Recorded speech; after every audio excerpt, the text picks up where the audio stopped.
Amna koo tolfachuu jiruuf karoorfachuu gammachuun jiraachuu hojjechuu fi barachuu jireenyaaf dheebochuu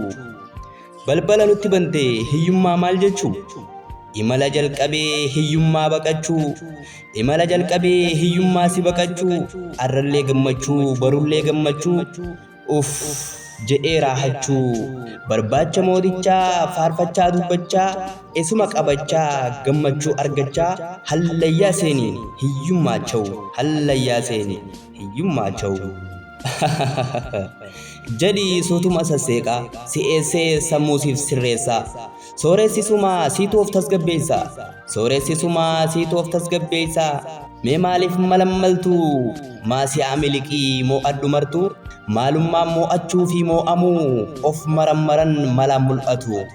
maalummaan mo'achuu fi mo'amuu of marammaran malaan mul'atu maraatuun milkaa'inaa dhumtisaa fayyinaa maraatuun milkaa'inaa dhumtisaa fayyinaa bara bubbeen biiftuu bubbiifte bara beekaan beekumsaan bootaa arkate bineensi bosonaalleen boqonnaa bilisummaa arkate bulchiinsa bilisummaa islaamaa arkate jaarraa jireenyi jeeyinoomee jireenya jaalalaa jiraate islaamummaan dhugaa ta'uu addunyaatu hubate islaamummaan dhugaa ta'uu addunyaatu hubate fi amaanillah